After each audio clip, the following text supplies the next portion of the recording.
Saludos a todos los miembros del curso de Pastoral Escolapia en las parroquias. En este tema que les presentamos hoy vamos a reflexionar sobre los diferentes modelos pastorales que se han dado a lo largo de la historia de la Iglesia y también desde ahí poder reflexionar cuál sería el modelo deseable que nosotros podríamos aplicar en nuestras parroquias.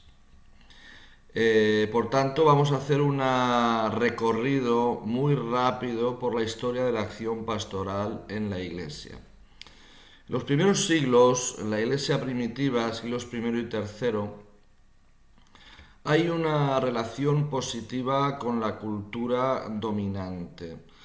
La Iglesia forma parte del Estado, es un grupo minoritario dentro de las culturas, en algunos momentos está perseguida y la pastoral, una vez empieza el proceso de conversión de un cristiano, se hacían catecumenados y escuelas de catequistas donde se formaban muy bien a los candidatos para recibir el bautismo de adulto.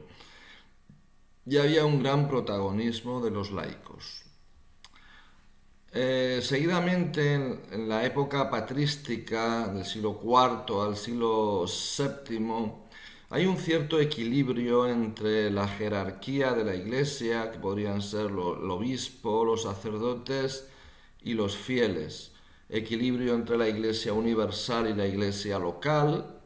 Recuerden que todavía, aunque está el obispo de Roma y se reconoce un primado sobre toda la Iglesia universal, es una estructura eclesial de patriarcados. Es decir, que el patriarcado de Roma, de Alejandría, de Atenas, de Damasco, de Jerusalén, pues compartían bastante protagonismo, aunque le daban realmente una primacía en la unidad al obispo de Roma. Pero vamos, no había control jurídico de la Iglesia de Roma sobre el resto de las demás iglesias. Y había pues una relación entre los sacramentos y la conversión, es decir, por lo menos está la inquietud.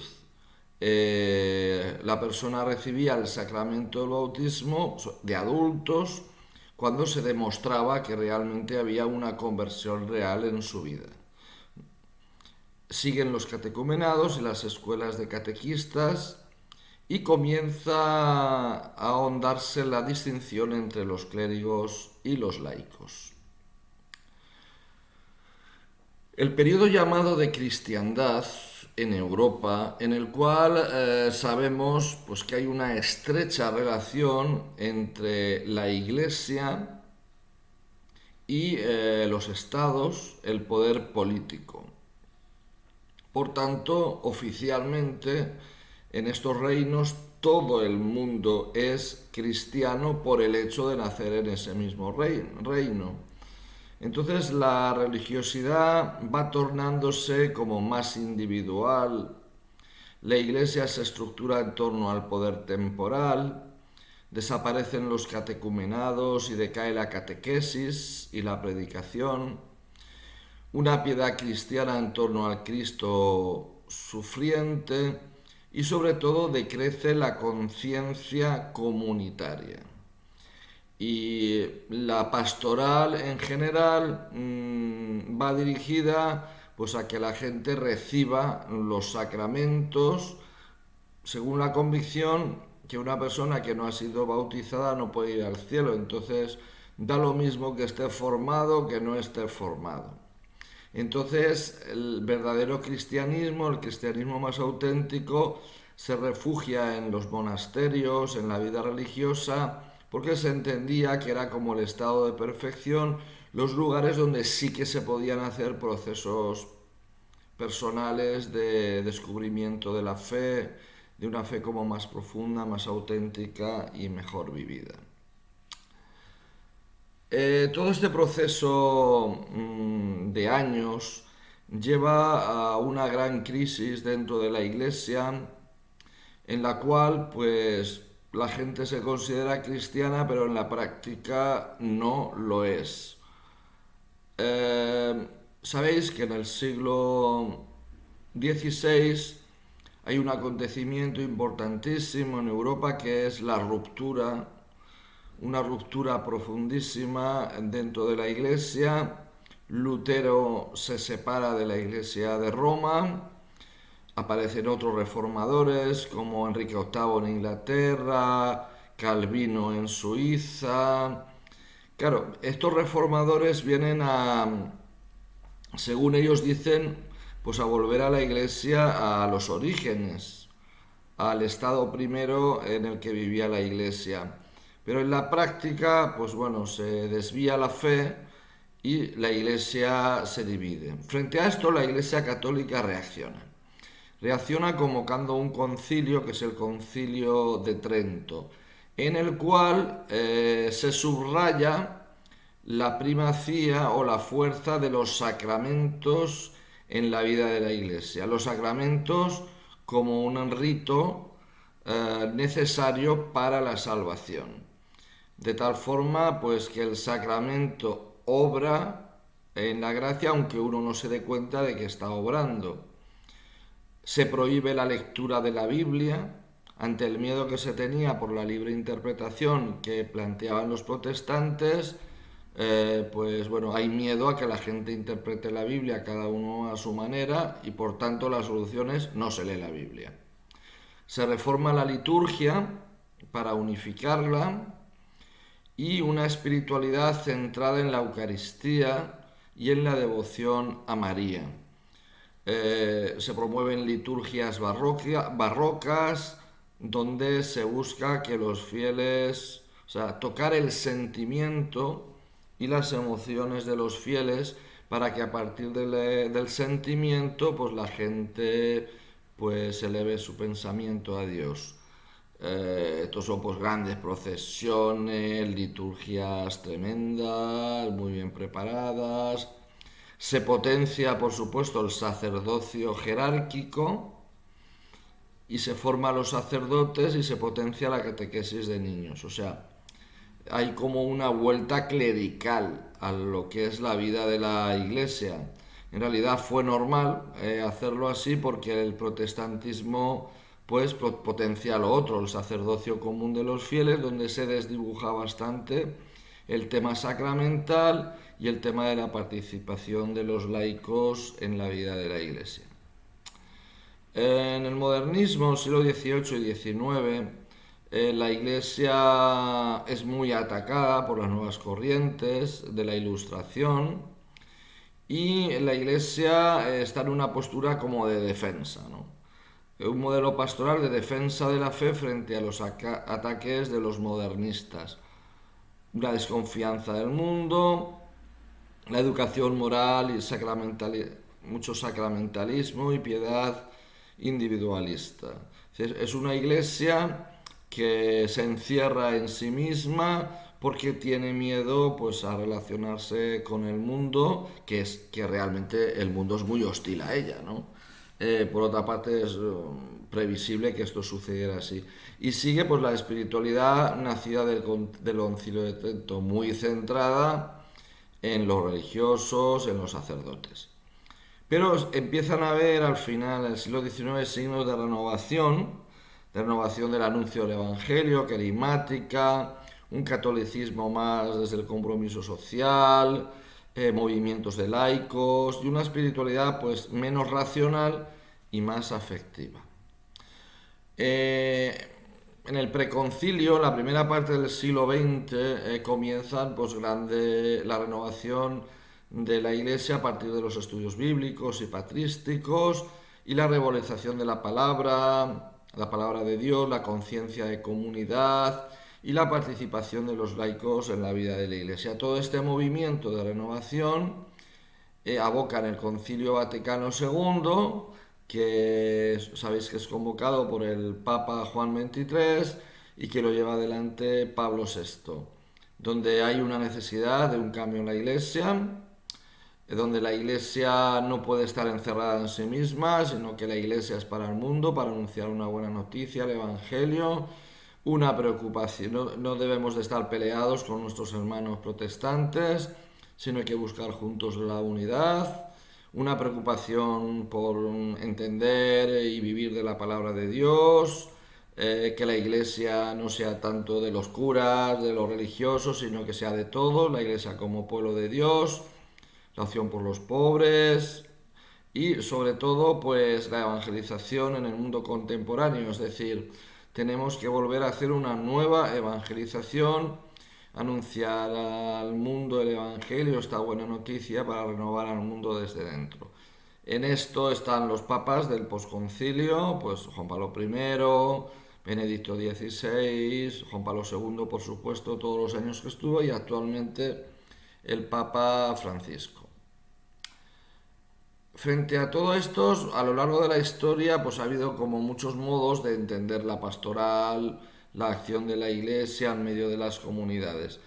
Y realmente a todos mueve una pasión común, que es el Evangelio de Jesús, es decir, un deseo de llevar el Evangelio de Jesús a las personas, y soñamos con una comunidad eclesial viva donde la gente se quiera, donde la gente se ame y que sea transmisora de la alegría, de la esperanza y del mensaje de salvación. Bien, pero hay distintos modelos pastorales. Nosotros les vamos a presentar como 4 modelos pastorales. El primer modelo es un modelo, digamos, sacramental. Un modelo centrado en los sacramentos, donde un criterio de calidad pastoral es cuánta gente va a misa, cuánta gente se bautiza, mira cuántas confirmaciones hemos hecho, cuánta gente se casa con la iglesia, cuánta gente pide la unción de los enfermos cuando está enfermo. Entonces toda la catequesis está enfocada para que la gente viva, entienda mejor esos sacramentos. Pues eso, catequesis para la primera comunión, catequesis para la confirmación, catequesis para el bautismo, catequesis para casarse bien. Por tanto, todo está muy centrado, por supuesto, al ser sacramentos, y como quien imparte los sacramentos es el sacerdote, pues muy centrada en el protagonismo del sacerdote. El otro modelo, que podríamos llamar modelo de oratorio,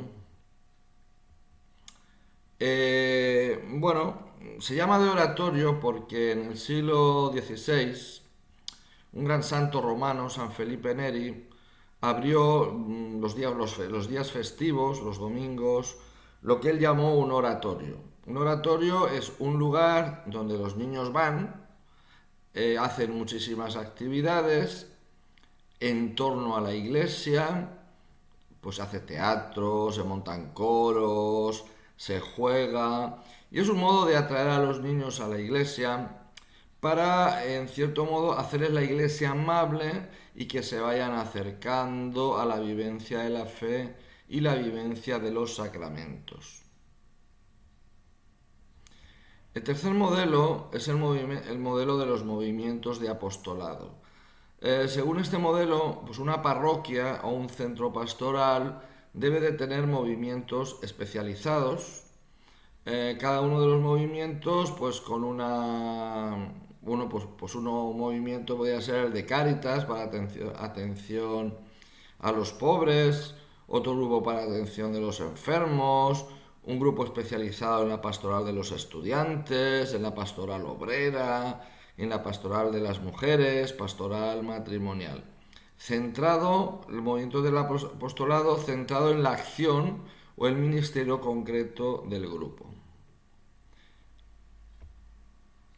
Bien, y el siguiente modelo es un modelo de proceso en crecimiento, donde lo importante es formar comunidades cristianas, pequeñas comunidades cristianas vivas, donde la gente crece en la fe, madura en torno al estudio, la reflexión y la apropiación de la palabra de Dios, de tal forma que a partir de ese crecimiento y ese alimento vayan surgiendo los diferentes carismas y ministerios dentro de una comunidad.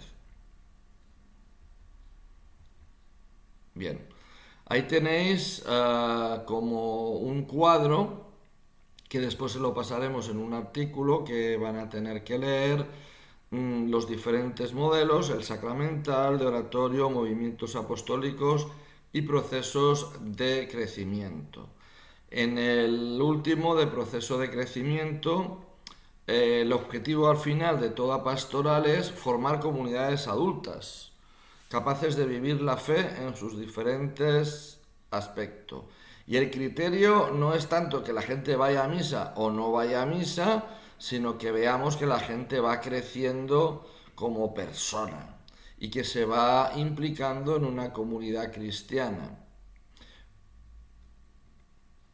Por tanto, en el nivel de proceso de crecimiento debe haber un proyecto pastoral y una programación estructurada en etapas por edades, donde existan los ministerios y donde la Iglesia sea como una comunidad de comunidades.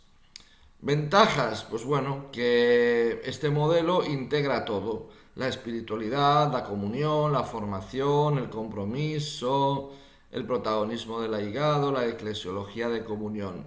Y debilidades, pues bueno, requiere una base muy pensada, ¿no? Y podría haber un peligro de sectarismo y que va también bastante en contracorriente y necesita de líderes porque es un proceso lento de hacer. Bien, entonces debemos de optar por un modelo pastoral dentro de nuestras parroquias. Evidentemente todos los modelos que os he presentado tienen sentido dentro de la parroquia. No vamos a plantearlos como excluyentes. Dentro de una misma parroquia pues hay modelos centrados en lo sacramental, también hay movidas de tipo oratorio, de muchas actividades dentro de la parroquia, hay movimientos de apostolado, pero nosotros debemos de tender en nuestras parroquias a formar pequeñas comunidades cristianas donde haya procesos realmente que nos hagan profundizar en la fe, nos hagan mejores cristianos y así podamos vivir mejor los sacramentos. Bien. Esto es lo que llamaríamos una pastoral en proceso. Muchísimas gracias.